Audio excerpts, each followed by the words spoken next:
Assalamualaikum warahmatullahi wabarakatuh.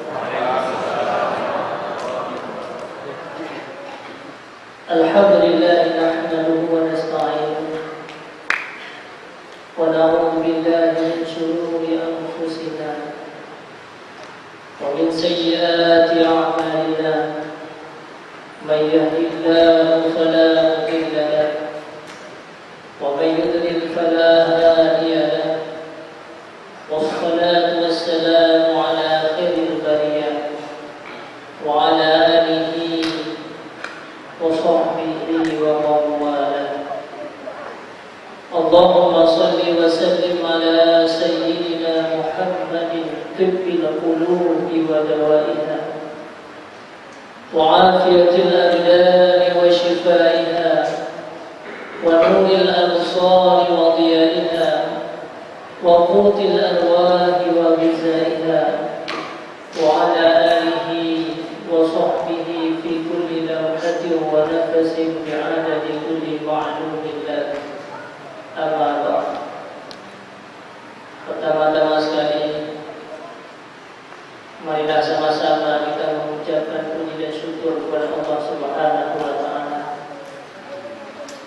yang telah melimpahkan rahmat dan karunia dengan taufik dan hidayahnya, dengan kudrah dan iradahnya pula, dan juga bisa sama-sama berkumpul pada tempat yang mulia ini dengan satu tujuan, untuk kita menunjukkan sebagai hamba Allah Subhanahu wa Ta'ala. Kita ingin untuk memperhambakan diri kita di hadapan Allah, untuk menjadi manusia-manusia yang sukses, manusia-manusia yang bahagia di dunia dan di hari akhirat. Selawat dan salam marilah sama-sama kita hantarkan kepada Rasulullah sallallahu alaihi wasallam. Beliaulah yang telah berjuang dan berkorban untuk kita.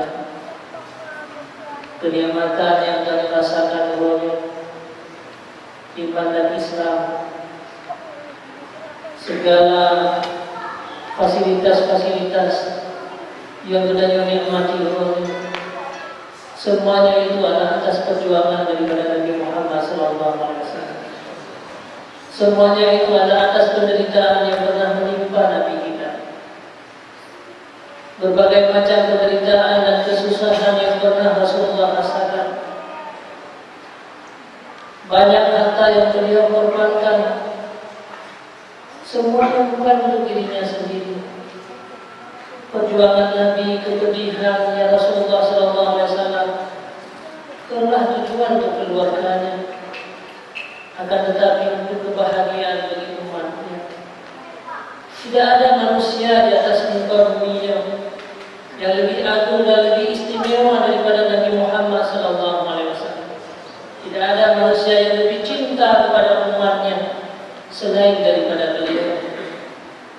Di tengah-tengah malam, Rasulullah pergi daripada rumahnya, meninggalkan istrinya sendiri, keluar di sebuah perkumpulan baki. Beliau mengalirkan air mata. Beliau bersedih di hadapan Allah, berdoa, Allahumma ighfir li ummati, ya Allah, ampunkanlah umatku, selamatkanlah mereka ya Allah daripada persoalan, lebih-lebih umat Nabi Muhammad yang hidup di akhir zaman. Kita sendiri saudaraku sekalian mungkin tidak pernah menangis tentang bagaimana sikap kita, dengan bagaimana tentang keadaan hidup kita.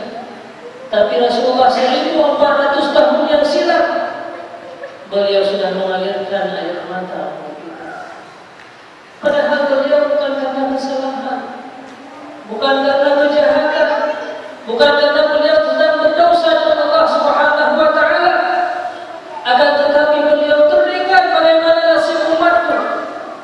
dikala mereka akhir daripada kehidupan. Bahkan pernah ceritakan di mata Rasulullah SAW akhir-akhir daripada kehidupan beliau, tiba-tiba datanglah malaikat pencabut nyawa. Pada saat itulah Fatimah membuka pintu berkata, "Wahai lelaki, di mana ayahku sedang sakit parah, beliau tidak menerima tamu." Akhirnya Rasulullah menyampaikan, "Wahai Fatimah, tahukah engkau siapa yang datang itu?" Itulah malaikat yang mencabut nyawa. Itulah seorang malaikat yang akan memisahkan seorang anak dengan orang tuanya. Malaikat yang memisahkan manusia dengan kehidupan dunianya. Akhirnya Rasulullah SAW tibalah akhir daripada kehidupan beliau.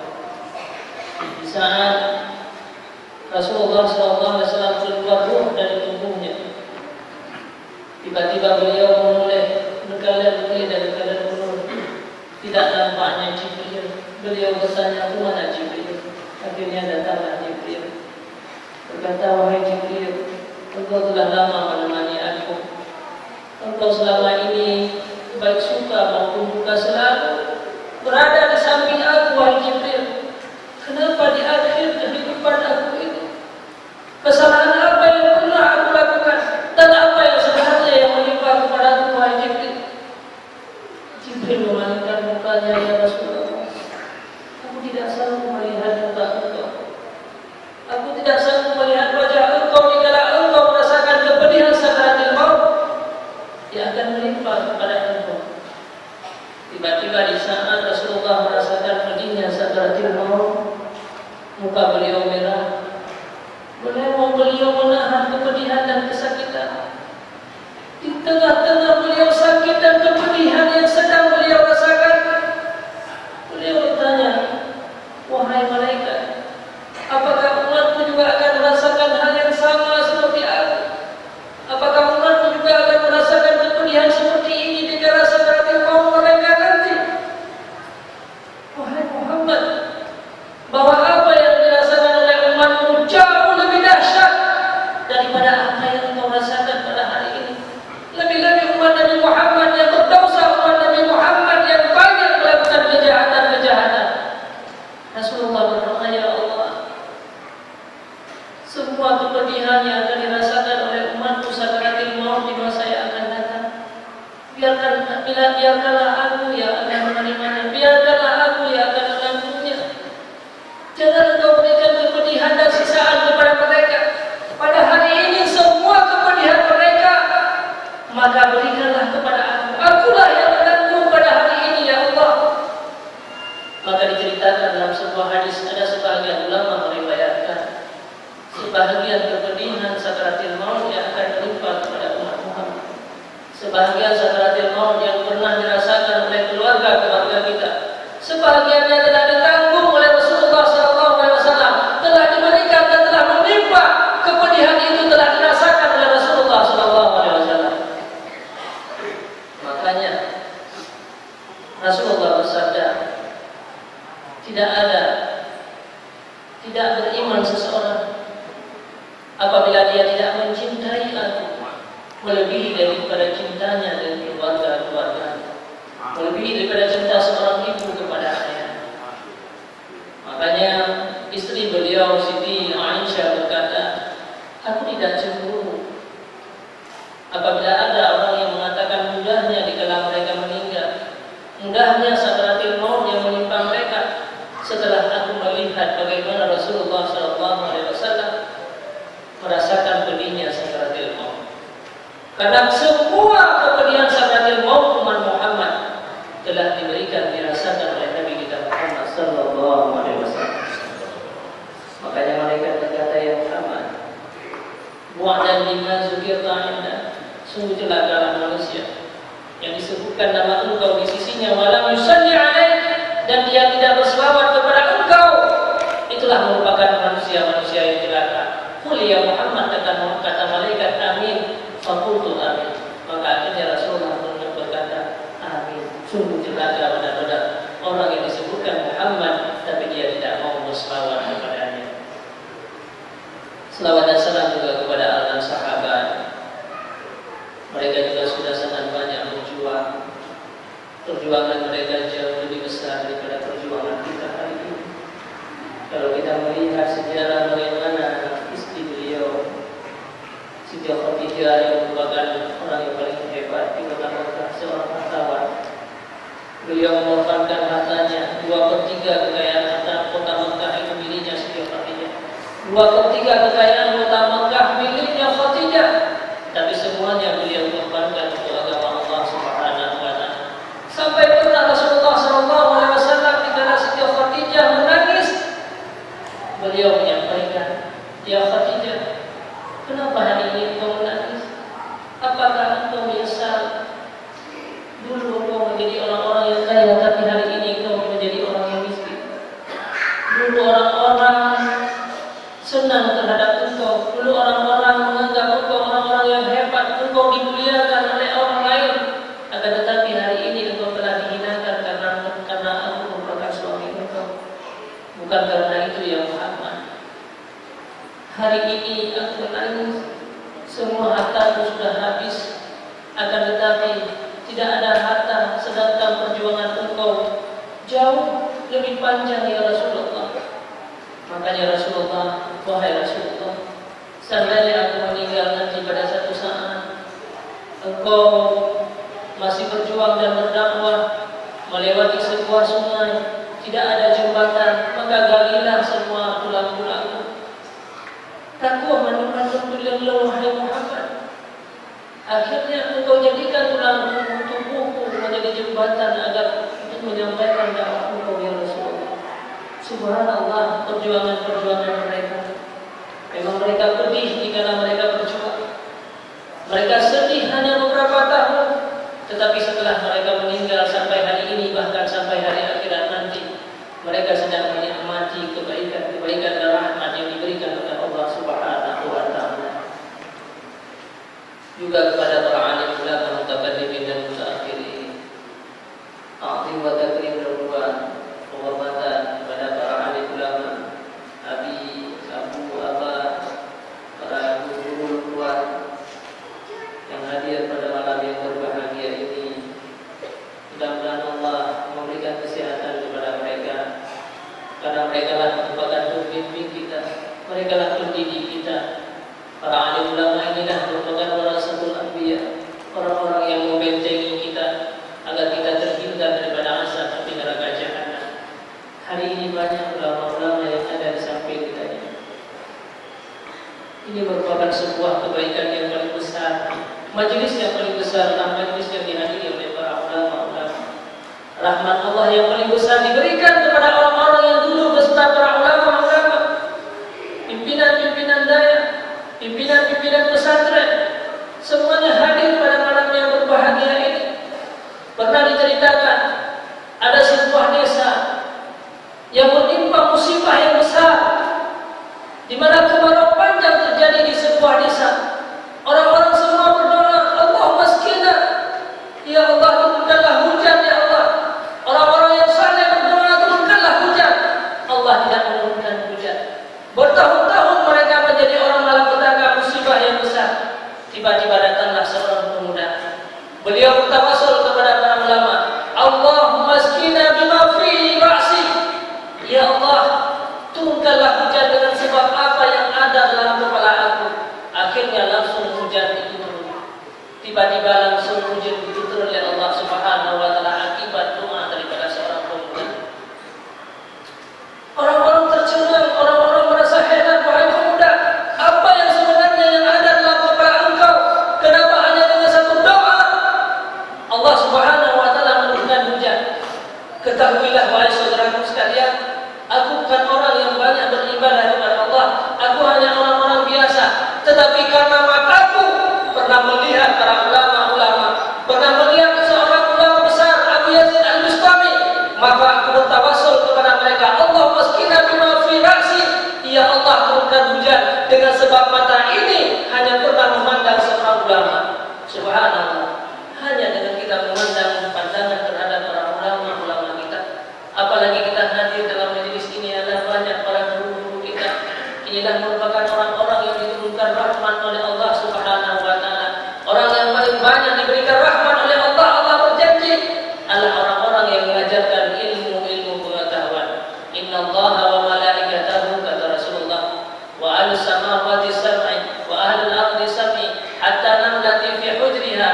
wal huti fil bahri la yusalluna ala muallimil ilmi. Semua para malaikat-malaikat, semuanya para makhluk-makhluk Allah yang di langit yang tujuh, semuanya makhluk Allah yang ada di bumi yang tujuh, semut-semut yang ada dalam lubangnya, bahkan seluruh ikan-ikan yang ada di laut, la yusalluna ala muallimil ilmi. Orang itu sedang berdoa kepada Allah, ya Allah turunkan rahmat kepada orang-orang yang sedang mengajarkan ilmu pengetahuan. Inilah harapan kita. Kita hadir di majelis para muallimil ilmi, para orang-orang pengajar ilmu, di mana semua sumur di dalam lubang sedang berdoa kepada Allah untuk keampunan bagi orang-orang yang ada di sekeliling orang-orang yang mengajarkan ilmu. Maka terima kasih banyak kita kepada para alim ulama yang masih ada di sekeliling kita. Kita mohon kepada Allah agar senantiasa Allah memberikan kesehatan kepada mereka, memberikan kekuatan bisa berdiri dan menjaga kita, agar kita menjadi orang-orang yang sehat, senang, bahagia di akhirat nanti. Ta'zim wa takrim Tuhan, juga penghormatan kepada seluruh muspika, seluruh unsur muspika plus. Dalam hal ini Bapak Camat, Kapolsek, Peramir, atau yang mewakili Bapak Kawakil, maka kemudian seluruh para hadirin yang hadir pada malam yang berbahagia ini, panitia yang saya muliakan dan yang saya hormati, para pemuda-pemuda Islam yang tidak mungkin saya sebutkan nama satu persatu, bila tidak sedikit pun mengurangi rasa hormat daripada saudaraku sekalian, para umi dan ayah-ayah sekalian yang hadir pada malam yang berbahagia ini. Sebenarnya kita sangat bersyukur kepada Allah. Kita pada malam yang berbahagia ini berkumpul, maka perkumpulan inilah yang kita rahmat yang paling besar daripada Allah Subhanahu wa Ta'ala. Orang-orang menganggap bahwa di akhir bulan di tahun baru tidak ada lagi manusia yang berkumpul untuk beribadah dan berzikir kepada Allah. Orang-orang menganggap bahwa hanyalah perkumpulan di tahun baru atau di akhir tahun hanyalah perkumpulan mengundang manusia kepada Allah Subhanahu wa Ta'ala, hanyalah perkumpulan yang mengundang malapetaka besar. Orang-orang menganggap tidak ada lagi manusia yang duduk untuk berzikir kepada Allah Subhanahu wa Ta'ala.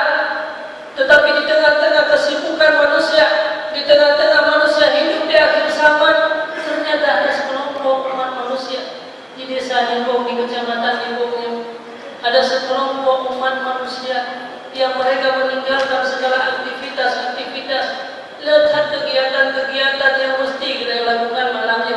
Tapi dengan kehendak Allah Subhanahu wa Ta'ala, kita bisa duduk dan berkumpul untuk melanjutkan zikir dan mendengar tausiah-tausiah agama. Karena perkumpulan inilah yang dihadiri oleh seluruh para malaikat-malaikat Allah Subhanahu wa Ta'ala. Inilah perkumpulan yang mengundang rahmat yang paling besar.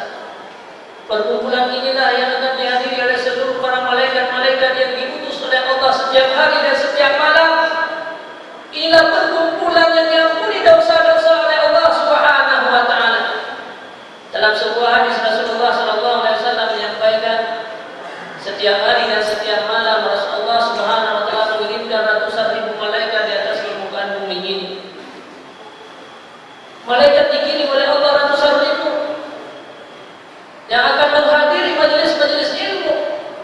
Ada seorang malaikat yang tugasnya untuk mengelilingi dunia ini. Dia hadir ke seluruh pelosok-pelosok dan penjuru dunia. Namanya malaikat Rayyahin. Bahkan malaikat yang menteri luar negeri. Setelah malaikat Rayyahin yang hadir pada masjid yang mulia ini, dikala ada sekelompok umat Nabi Muhammad di akhir zaman, mereka sedang duduk untuk melakukan zikir, mereka sedang duduk mendengarkan tausiah. Maka saatnya malaikat Rayyahin memanggil seluruh malaikat yang diutus oleh Allah di muka bumi ini.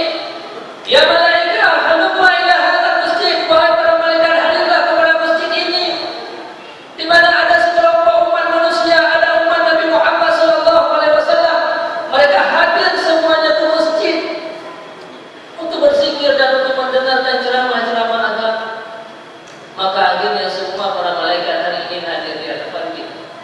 Walaupun dengan mata kepala kita mana pernah melihat, tidak bisa melihat, tapi ketahuilah, dengan mata hati kita bisa melihat seluruh para malaikat-malaikat yang ada di atas kita. Malaikat-malaikat mendung bersaf-saf, dia sampai ke langit yang 7. Akhirnya Allah bertanya, dia lebih mengetahui, wahai para malaikat, kenapa pada malam ini lain? Kenapa seluruh kalian menghadiri sebuah majlis di masjid ini? Kenapa kalian hari ini menghadiri sebuah masjid yang mulia ini? Apa yang terjadi terhadap hamba-Ku dan apa yang terjadi terhadap umat-Ku? Akhirnya malaikat menjawab, ya Allah, yuhallikunaka wa yusabbihunaka. Mereka akan berzikir kepada Engkau, mereka mentasbih kepada Engkau, mereka mendengarkan ceramah-ceramah agama. Pernahkah mereka melihat Aku? Kata Allah, tidak ya Allah. Bagaimana seandainya hamba-Ku itu pernah melihat Aku hanya satu detik? Subhanallah ya Allah, seandainya hamba-Ku pernah melihat Engkau, mereka akan menghabiskan waktunya larut dalam berzikir kepada Engkau. Dia akan selalu mengucapkan kata-kata la ilaha illallah setiap saat dan setiap waktu. Hatinya tidak akan pernah lupa dan lalai. Apa yang diharapkan oleh hamba-Ku itu? Dia mengharapkan surga. Pernahkah dia menikmati surga? Mereka hanya mendengar-dengarkan surga. Bagaimana seandainya hamba-Ku pernah menikmati surga walau satu detik? Subhanallah, sungguh mereka akan menghabiskan umurnya, kata malaikat. Seandainya kita pernah menikmati surga hanya satu detik, akan kita tinggalkan seluruh aktivitas-aktivitas sebenarnya. Sungguh kita akan larut untuk berzikir kepada Allah dan mendengarkan agama Allah Subhanahu wa taala, supaya kita menjadi orang-orang yang mendapatkan surga di hari akhirat. Akhirnya singkat cerita kata Allah, wahai para malaikat, Aku hari ini bersaksi di hadapan kalian semua bahwa semua mereka yang hadir pada malam ini, Aku ampunkanlah segala dosa-dosa yang pernah mereka lakukan, segala kemaksiatan amarah yang mengundang terhadapku, maka semuanya Aku lepaskan daripada segala musibah-musibah terhadap mereka. Inilah harapan daripada saya. Kita semua hadir pada malam yang berbahagia ini. Selesai daripada acara, kita sebagai orang-orang yang telah diampuni dosa oleh Allah Subhanahu. Bahkan ada di antara malaikat yang berkata, wahai para malaikat, ada di antara mereka yang hadir bukan tujuan untuk berzikir, tapi karena halangan, karena bermacam-macam.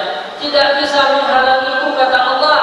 Akibat mereka duduk dalam majelis ilmu dengan orang-orang yang baik, maka itu tidak bisa menghalangiku daripada keampunan. Itu harapan daripada saya.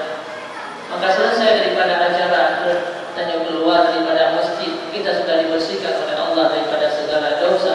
Siapa tahu malam ini merupakan malam akhir daripada kehidupannya. Saudara sekalian yang seiman dan yang seagama, maka kita juga sangat bersyukur kepada Allah Subhanahu wa taala.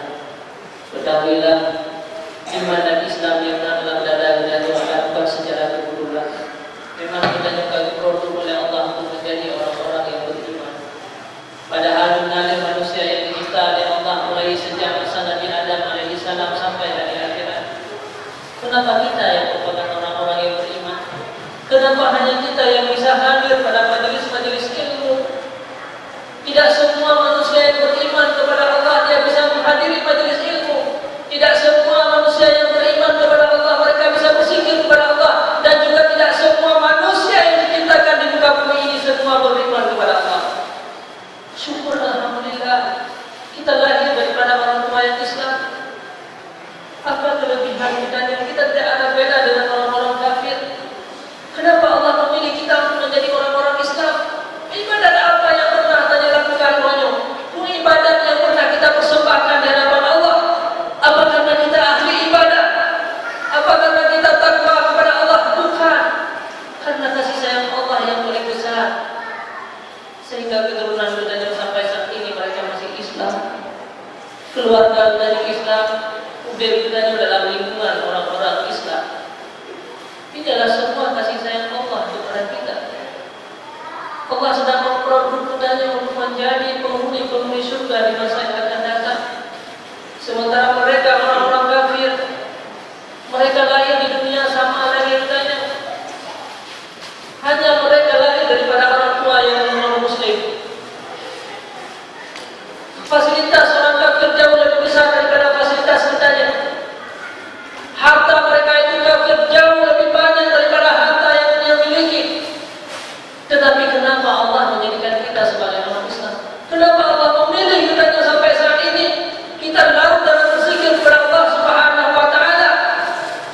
Jawabannya hanya satu, kasih sayang Allah kepada kita, bukan karena kehebatan dan bukan karena kemampuan. Yang perlu kita tanyakan hari ini, mampukah keimanan yang Allah titipkan kepada kita, keimanan yang Allah berikan kepada anak-anak mudanya, keimanan yang Allah berikan kepada saudara-saudara mudanya, mampukah kita yang bertahankan sampai akhir daripada kehidupan kita? Ini yang perlu dicatat secara muslim. Maka Allah tanya masalah sadar, apakah sudah cukup dengan amal ibadah untuk kembali kepada Allah Subhanahu wa Ta'ala? Iman dan Islam yang ada dalam dada kita sanggupkah kita pertahankan sampai detik akhir kehidupan kita? Karena sangat banyak manusia beriman di kala hidup, tetapi di kala akhir kehidupan mereka dia tidak beriman kepada Allah. Tidak sedikit manusia yang beriman di kala mereka hidup, tetapi dia tidak beriman di akhir daripada kehidupan. Kita baju mengenal dan juga supaya semangat yang berdua sampaikan ini sudah baju mengenal mungkin waktu anak bubur anak kuatin anak wisata di samping yang saya ini baju mengenal saya untuk dia dari berbeda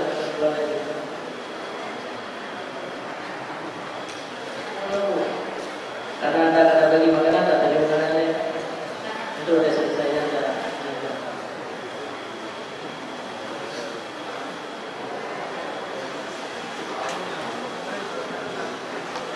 Kan ada dua kita belajar itu dua belah orang belajar makanan ada di mana.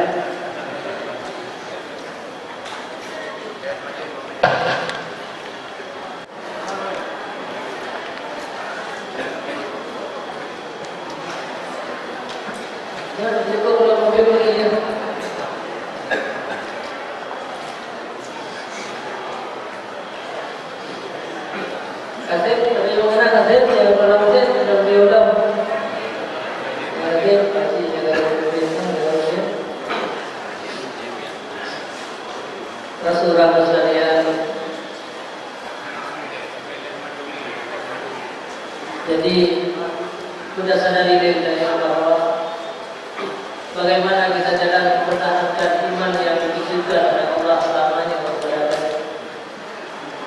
Karena juga hanya sedikit orang-orang yang beriman wajib tapi wajib mati dan kufur kafir.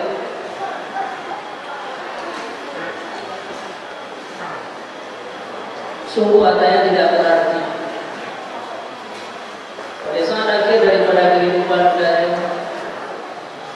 apabila adanya mati dalam keadaan kafir, sungguh apapun ibadah yang dilakukan oleh sungguh sirna dan tidak ada arti. Begitu juga dengan keturunan-keturunan daya, mampukah kita mempertahankan iman dan Islam yang benar pada keturunan kita yang boleh. Sejauh mana harus kita berjuang agar iman dan Islam yang benar dalam dada anak-anak kita yang boleh bisa kita pertahankan.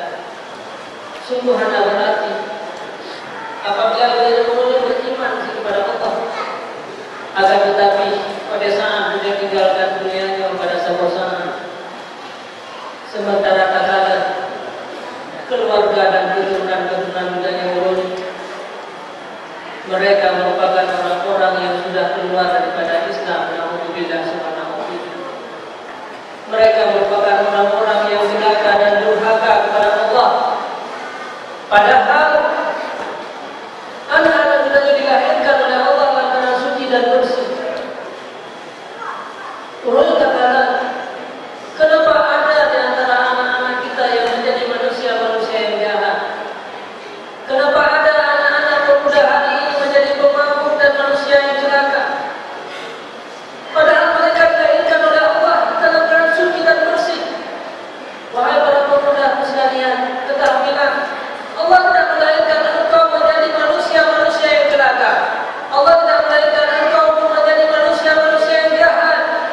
tetapi Allah melahirkan manusia di muka bumi ini semuanya dalam keadaan bersih dan suci. Anak kita sama seperti yang lain, tetapi kenapa ada dari rohnya menjadi manusia yang tidak baik? Dia tidak berbakti kepada kita, malah dia membunuh budanya, malah dia menyusahkan budanya, menjadi manusia-manusia yang jahat. Semuanya adalah bukan karena anak budaya, tapi akibat salah kita dalam mendidik dan membimbing mereka. Rasulullah pernah bersabda dalam sebuah hadis, "Kullu mauludin yuladu 'alal fitrah." Setiap bayi yang lahir di atas muka bumi ini semua dalam keadaan bersih dan suci. Tapi siapa yang menunjukkan mereka? Illa abawahu yuhawidani. Karena dua orang tua lah yang menjadikan mereka sebagai Yahudi, orang tua lah yang menjadikan mereka sebagai Nasrani, dan orang tua lah yang menjadikan mereka sebagai orang-orang kafir Majusi. Kita telah menghancurkan kehidupan anak-anak kita. Padahal betapa besarnya kasih sayang Allah kepada anak kita. Dia lahir daripada rahim budanya. Anak yang lahir daripada keluarga yang Islam.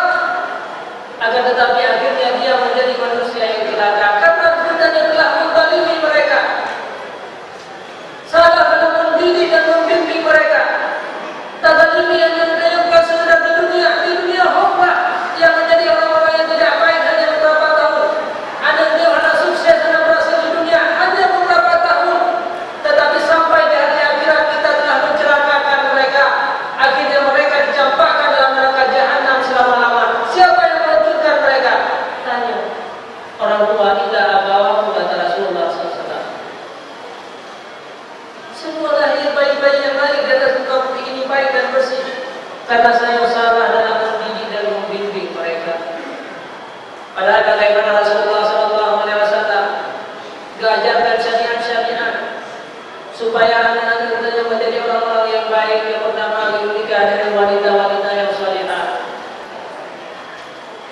Man nakaha limaliha wa jamaliha. Barang siapa yang menikah terhadap perempuan karena harta dan kecantikannya, maka Allah akan hilangkan kecantikan dan hartanya.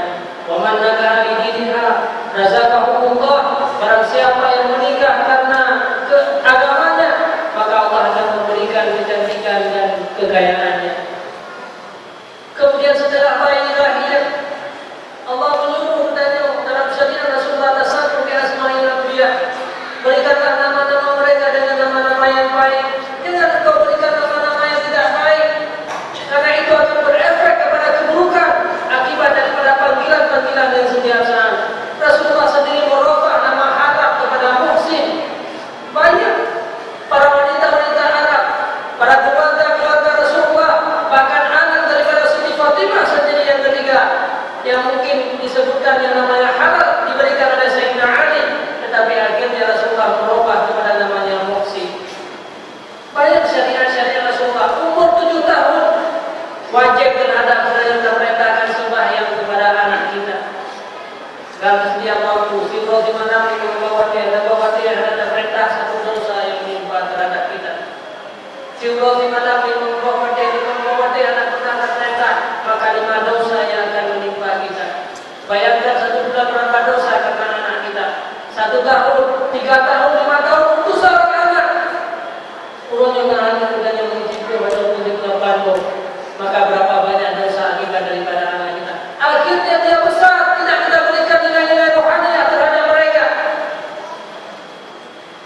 Menyenang rumah sekadar kamurah yang kita boleh kilo lagi 27 kilo di Masa, semuanya kita akan bawa mereka.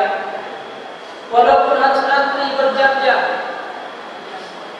Tablah kilo itu 27 kilo, maka mana makan hadir. Anak-anak yang bertemu damai karena aku berupa sakamurah.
jasmani mereka.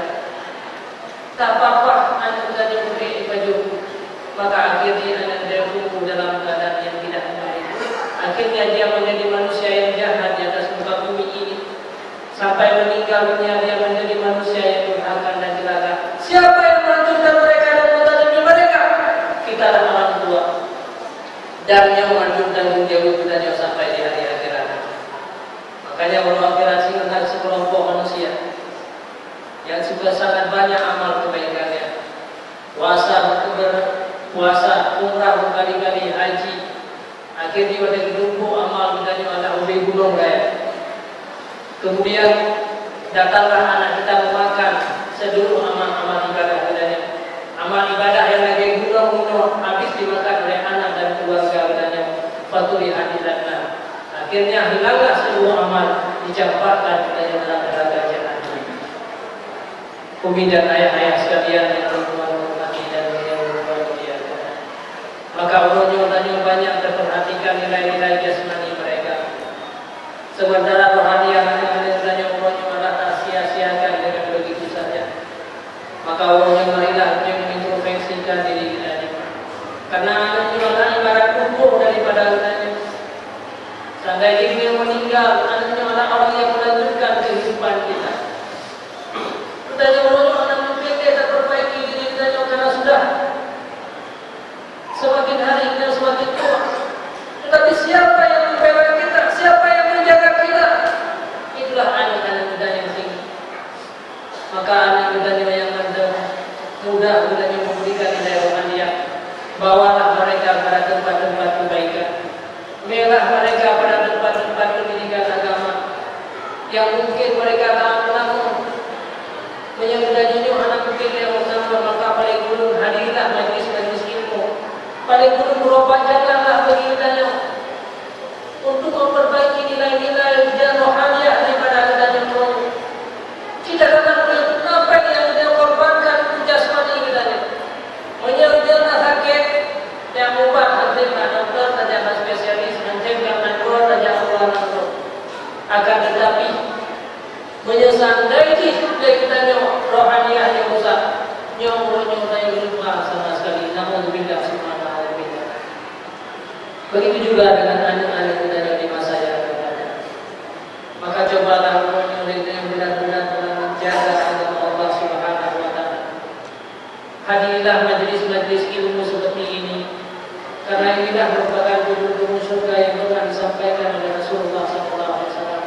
Bawalah anak-anak kita untuk memperbaiki rohaniah kepada gedung-gedung surga.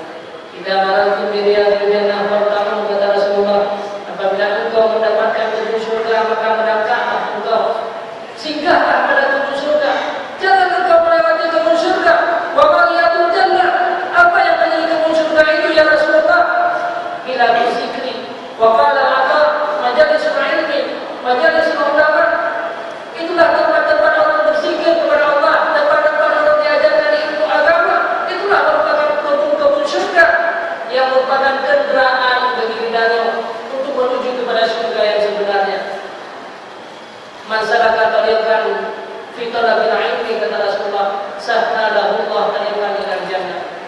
Orang-orang yang menempuh sebuah tempat jalan untuk menuntut ilmu pengetahuan agama, Allah akan mudahkan kepada mereka jalan untuk menuju kepada surga. Maka tanya karena mungkin dan mungkin tinggal di pesantren lama-lama paling kurang tanya berobatlah jalan. Seminggu 3 sehari majlis-majlis ilmu. Itulah majlis yang bisa menerangkan hati kita. Itulah majlis yang bisa membersihkan hati-hati kita. Begitu juga dengan anak-anak kita yang berdoa. Jangan kita menyia-nyiakan mereka. Sesungguhnya Allah menciptakan mereka merupakan orang-orang yang baik. Tetapi kesalahan tanya dalam mendidik, akhirnya mereka menjadi orang-orang yang celaka. Bahkan bisa mencelakakan tanya mulai di dunia sampai di hari akhirat nanti. Saudara sekalian yang seiman dan yang seagama, maka Allah marilah umur-umur yang tersisa untuk lebih memperhatikan nilai-nilai rohaniah bagi kita. Marilah kita memperbanyak ibadah-ibadah kepada Allah Subhanahu Wa Taala. Apalagi yang mudahnya di akhir zaman,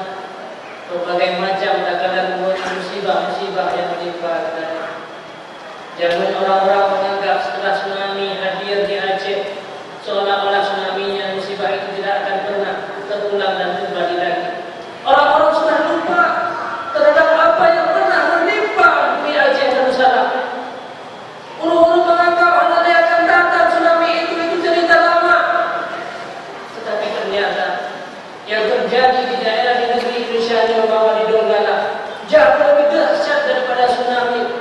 Bahkan satu kecamatan Karam diberikan oleh Allah Subhanahu wa taala musibah besar. Kan sekedar tsunami, tetapi setelah datangnya tsunami, bahkan itu Karam dibunuh oleh Allah Subhanahu wa taala. Apa yang pernah terjadi pada masa nabi-nabi sebelumnya. Hari ini kita beruntung karena kita menjadi umat Nabi Muhammad SAW. Padahal akibat daripada kemaksiatan manusia itu Allah memberikan musibah-musibah besar gara-gara kita bermaksiat kepada Allah seperti umat-umat di masa yang lalu. Rasulullah pernah berdoa kepada beliau di hadapan Allah, ya Allah, beri musibah terhadap umatmu, musibah yang pernah terjadi pada umat-umat Nabi sebelumnya, sampai meninggal umat lainnya, ya Allah, meninggal secara menyeluruh, manusia akan mati secara tiba-tiba akibat daripada musibah.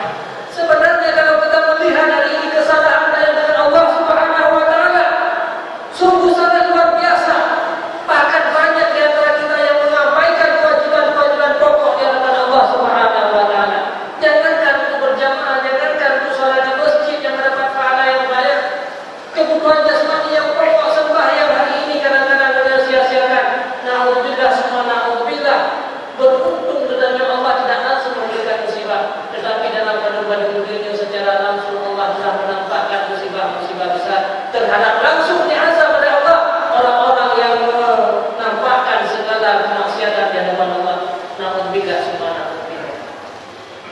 Memang dari udah di akhir-akhir zaman semakin misalnya bergantian tahun, semakin terjadi pergantian tahun, ketahuilah kita semakin dekat dengan hari kiamat.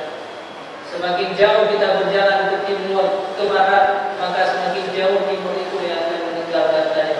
Semakin ke barat, semakin jauh meninggalkan timur. Semakin banyak pergantian tahun, maka kita semakin dekat kita dengan datangnya hari kiamat. Tetapi kita tidak perlu menonjol dan merasa takut kapan datangnya hari kiamat, kapan kematian itu akan datang kepada kita.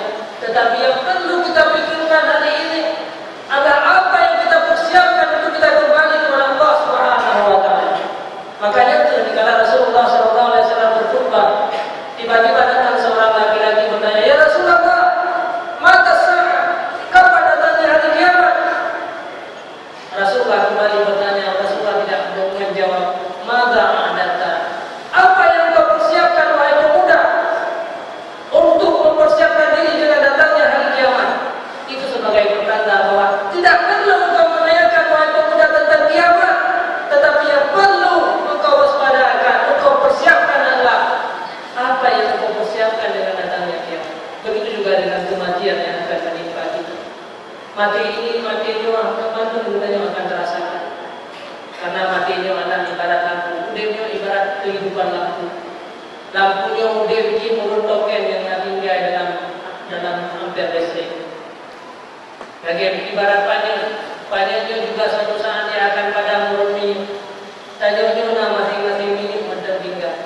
Tetapi dunia minyak yang madam tinggal saja. Nah, belum kadang-kadang minyak tinggal pada padu-padu roh itu yang akan berangkat. Nah, minyak kadang-kadang nggak tinggal sama ceregan agak aktif betul.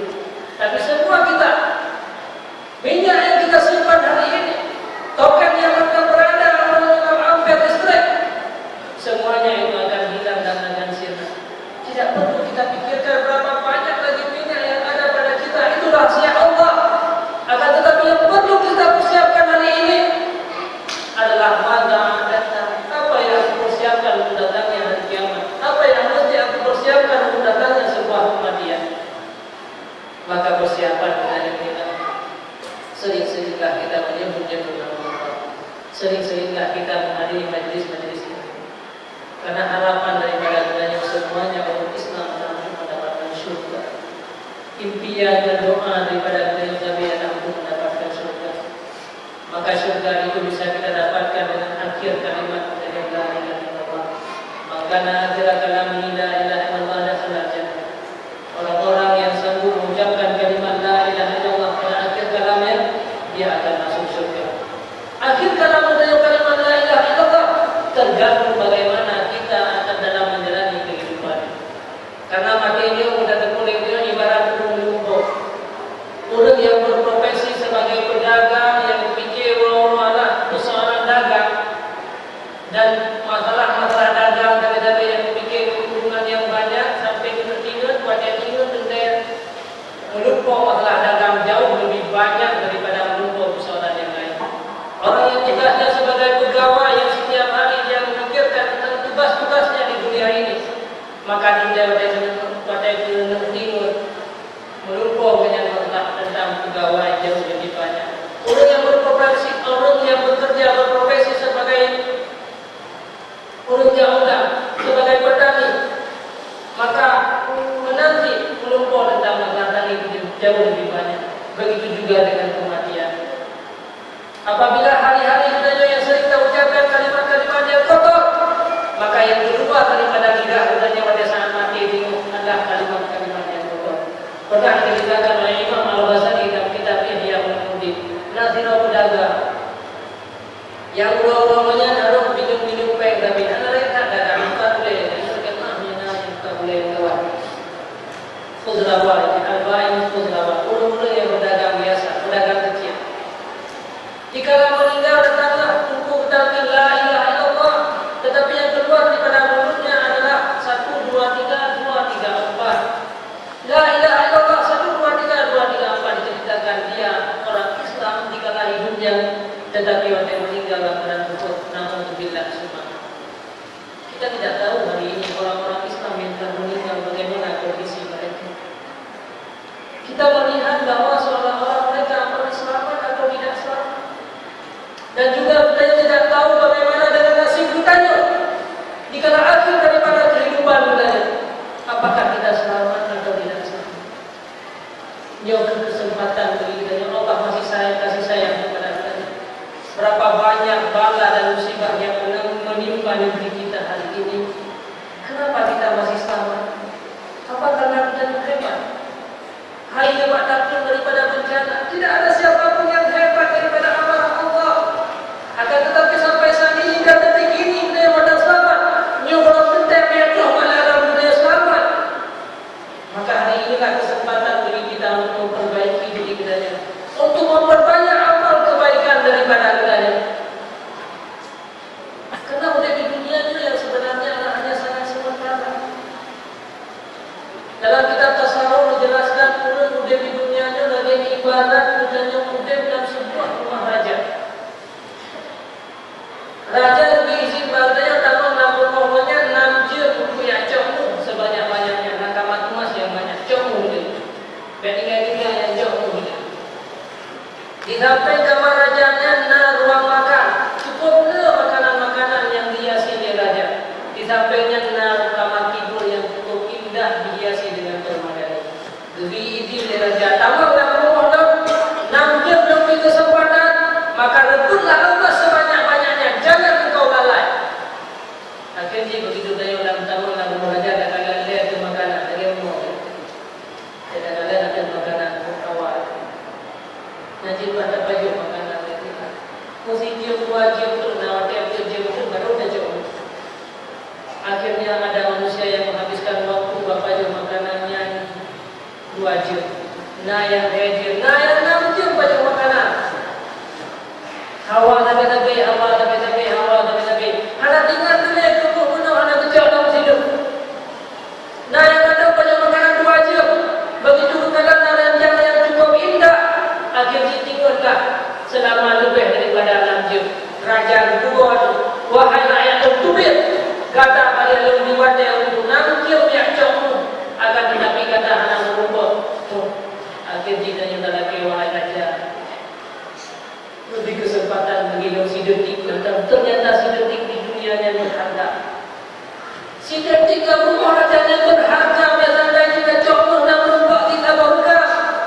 Tetapi karena adanya anak lagi dalam kembali anak dari masa. Kalau jauh ada kata 6 jam kata anak demi tuanya dari mulut. Saatnya gendanya baru menyesal.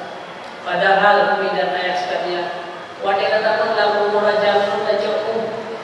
Kemudian dengan umurnya tak duit yang lain, tak ada makanan yang kita baju kedua je seumur hidup kita. Tak betul tu dah bermuraja, perlu tak beranjang yang lebih lagak daripada ranjang dan ada bermuraja. Karena melekat pada tua. Maka kita kedua aja seumur hidup kita inilah ibarat dunianya yang sebenarnya. Seandainya kita beramal di dunianya hanya lalai dengan kegiatan-kegiatan yang lain, memperbanyak berzikir kepada Allah, maka tinggal kita di akhirat lama-lama aja. Inilah kemas-kemas kebaikan-kebaikan kita di dunia. Itulah kemas-kemas yang ada dalam rumah raja. Saudara sekalian, terakhir yang ingin berbuat sampaikan, maka jangan lalailah menjadi pokoknya. Rebutlah kemas-kemas yang ada di dunianya. Baik lalai dengan makanan dan baik lalai dengan tidur dan baik lalai dengan hal-hal yang lain. Perbanyakkanlah kita ibadat untuk mempersiapkan diri kita yang menghadap Allah Subhanahu wa taala. Sungguh sangat rugi sehingga orang yang tubik dari rumah raja dikala dipaksa keluar dari dunianya. Sungguh benar menjadi manusia yang rugi dan akan menyesal yang mana hati ini. Maka adanya orangnya yang berprofesi sebagai pedagang. Baik lainnya dagangnya keuntungan dunia dan keuntungan jasmani. Orangnya katanya tak perlu berlain. Dengan berdagang tak perlu berlain, dengan berdagang tak perlu riba. Bahkan orangnya kala riba-riba yang dimiliki di dalam kampung-kampung. Subhanallah, la'anallahu kata Allah, kata Rasulullah, Allah akan melaknat akil riba wa katibihi, orang-orang yang menulis riba, orang-orang yang melakukan transaksi akan riba. Hari ini tadi mana dapat baju riba? Memang wajah dapat baju riba yang mana? Mengapa baju riba? Karena anak payah usaha yang payah. Dengan gara-gara tak bukan transaksi riba kita punya fasilitas. Mengapa wajah bajunya? Tetapi ketahuilah sesuatu yang namanya dosa, maka akan berefek besar kepada kita. Padahal efek ini mati kita.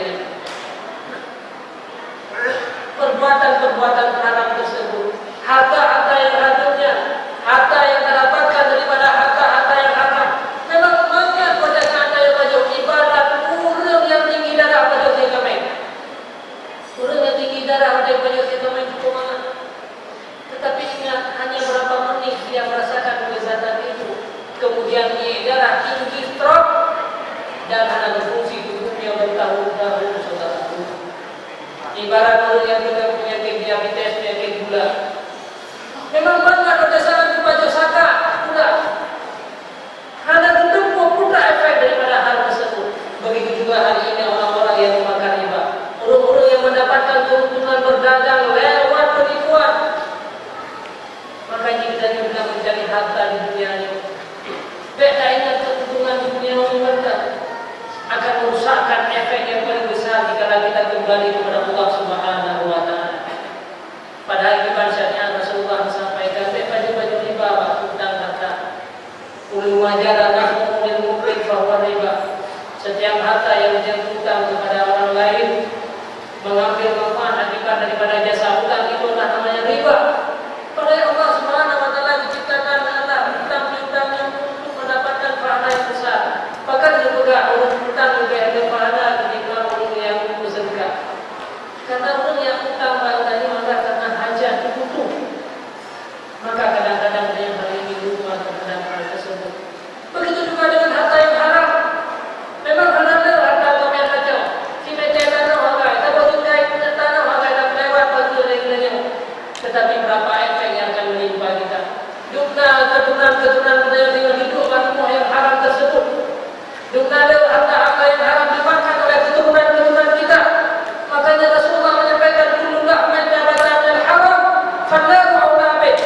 Setiap daging yang tumbuh daripada yang haram, maka neraka jahanam lebih layak kepadanya. Sehingga ada yang berdoa ibadat kepada Allah karena tubuhnya diminta di neraka jahanam. Ketanya orang yang merasa berat bertadu dalam majelis ilmu, merasa beban, hanya dalam baju merasa berat. Kenapa? Kita tidak sadar kadang-kadang tubuh kita tercipta daripada yang haram. Maka berhati-hatilah saudaraku sekalian. Apapun kegiatan yang kita lakukan, baik kita menjadi seorang pegawai, baik kita menjadi seorang pengusaha, baik kita berprofesi di bidang yang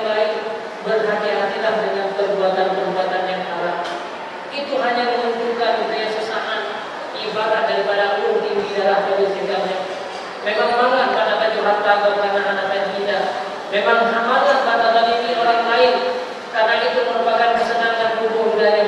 Tetapi ketahuilah efek itu jauh lebih besar. Maka yang Tuhan dan yang bisa Tuhan sampaikan hari ini, marilah kita bersama-sama untuk membimbing dan mendidik anak-anak budaya. Didiklah rohaniah mereka. Sampai jasmani manusia yang perhatikan. Begitu juga dengan rohaniah. Persiapkanlah emas yang banyak. Emas-emas yang banyak lebuhlah dimanapun ada emas. Tanya orangnya menjadi pemimpin. Maka tanya orangnya kepemimpinan merupakan jalan yang menjadi pegawai orangnya, bapak ibu yang menjadi pegawai seorang pengajar. Maka dari setiap pagi pengalaman kata tujuh tawaf naudzubillah semua naudzubillah. Berapa banyak waktu yang kita korbankan, akan tetapi apabila kita tidak berhasil merebut rohaniah, menyala berhasil merebut emas pada pekerjaan yang tersebut, hanya gara-gara keuntungan, hanya gara-gara gaji, sungguh gaji itu akan hilang jika kita meninggal dunia. Hanya beberapa saat kita makan gaji tersebut. Maka di sini kita harus ikhlas, harus benar-benar bekerja. Orang ikhlas bukan berarti orang itu tidak mengambil upah, bukan berarti tidak mengambil gaji, tetapi bekerjalah sebenarnya apa yang bisa kita berikan untuk umat Nabi Muhammad SAW. Rebutlah emas-emas di perkantoran budaya, rebutlah emas-emas kepemimpinan budaya. Maka banyak emas-emas yang ada di samping budaya Worojo, jangan pernah kita sia-siakan. Itu menyedihkan hari ini. Nah, yang dua problem kalau orang-orang mengajar, akhirnya anak-anak didikan mereka dibiarkan dengan begitu saja. Nah, murid dengan berdoa anak rahasia, semakin hari muridnya semakin rusak, semakin hari semakin murid-muridnya menjadi orang-orang yang tidak baik. Akibatnya pendidik menyia-nyiakan mereka, maka seluruh kesalahan mereka akan diberikan kepada budaya, berefek kepada budaya yang besar.